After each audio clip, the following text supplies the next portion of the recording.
সুপ্রিয় শিক্ষার্থী বন্ধুরা, আসসালামু আলাইকুম। আশা করি সবাই ভালো আছেন। আমরা আজকে আলোচনা করব ফ্যাক্টিটিভ অবজেক্ট। এই ফ্যাক্টিটিভ অবজেক্ট এটা শুনতেই অনেক কঠিন কিছু একটা মনে হয়, আসলে কিন্তু এটি কিছুই না।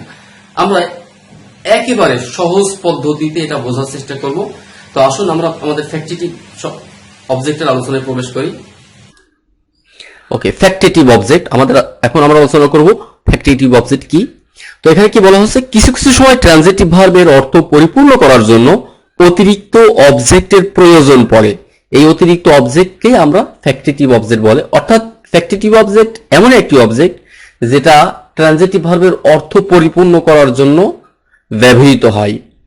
যেমন উই মেড হিম, আমরা কিন্তু এখানে উই মেড হিম, এই হিম এটি কিন্তু একটা অবজেক্ট, কিন্তু তারপরেও কিন্তু এই সেন্টেন্সের অর্থটা পরিপূর্ণ হচ্ছে না, এই সেন্টেন্সটা ইনকমপ্লিট থেকে যাচ্ছে। আমরা তাকে বানিয়েছিলাম, কি বানিয়েছিলাম, এই কি বানিয়েছিলাম এটার উত্তর যদি আমরা ব্যবহার না করি তাহলে কিন্তু এই সেন্টেন্সের অর্থটা অসম্পূর্ণ বা ইনকমপ্লিট থেকে যাচ্ছে। সুতরাং এইখানে আমরা যে অবজেক্টটা ব্যবহার করব সেটাই কিন্তু ফ্যাক্টিটিভ অবজেক্ট।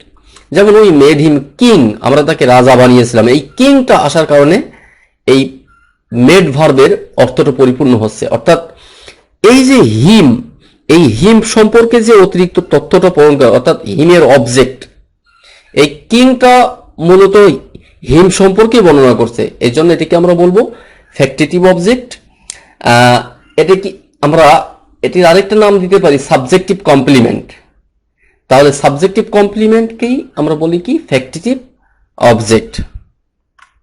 যেমন এখানে হি কল্ড মি, সে আমাকে ডেকেছিল, এখানে কিন্তু একটা ফ্যাক্টিটিভ অবজেক্ট ব্যবহার না করলে এই সেন্টেন্সটার অর্থটি ইনকমপ্লিট থেকে যায়। আমরা বলি হি কল্ড মি ফুল, এই ফুল দেওয়ার কারণে সেন্টেন্সটা পূর্ণাঙ্গতা পেল। সুতরাং এই ফুলটা হচ্ছে এখানে একটা ফ্যাক্টিটিভ অবজেক্ট বা অবজেক্টিভ কমপ্লিমেন্ট। আই টুক হিম, আমি তাকে নিয়েছিলাম বা করেছিলাম, কি করেছিলাম, প্রিজনার, আমি তাকে বন্দি করেছিলাম বা আমি তাকে। তো এখানে আমরা কিন্তু এই প্রিজনার দেওয়ার মাধ্যমে এই টুক ভার্বটা কমপ্লিট হলো। সুতরাং এই প্রিজনার কিন্তু হিম সম্পর্কে বর্ণনা করছে। সুতরাং এই প্রিজনার এখানে একটা কি, এটা হচ্ছে একটা অবজেক্টিভ কমপ্লিমেন্ট বা ফ্যাক্টিটিভ অবজেক্ট। তার মানে এই ফ্যাক্টিটিভ অবজেক্ট কিন্তু অবজেক্ট সম্পর্কেই, তার পূর্বে ব্যবহৃত অবজেক্ট সম্পর্কেই অতিরিক্ত তথ্য প্রদান করে বা তার একটা কমপ্লিমেন্ট হিসেবে বা পরিপূরক হিসেবে ব্যবহৃত হয়। যেমন এখানে কিং হিমের কমপ্লিমেন্ট, ফুল মিয়ের কমপ্লিমেন্ট, প্রিজনার হিমের কমপ্লিমেন্ট। উই ইলেক্টেড হিম, আমরা তাকে নির্বাচিত করেছিলাম, কি নির্বাচিত করেছিলাম এটা কিন্তু এখানে দেওয়া নেই। সুতরাং আমাদের এটা না দিলে সেন্টেন্সটা ইনকমপ্লিট। তাই কি উই ইলেক্টেড হিম চেয়ারম্যান, এখানে চেয়ারম্যান এটি একটি কি ফ্যাক্টিটিভ অবজেক্ট বা অবজেক্টিভ কমপ্লিমেন্ট।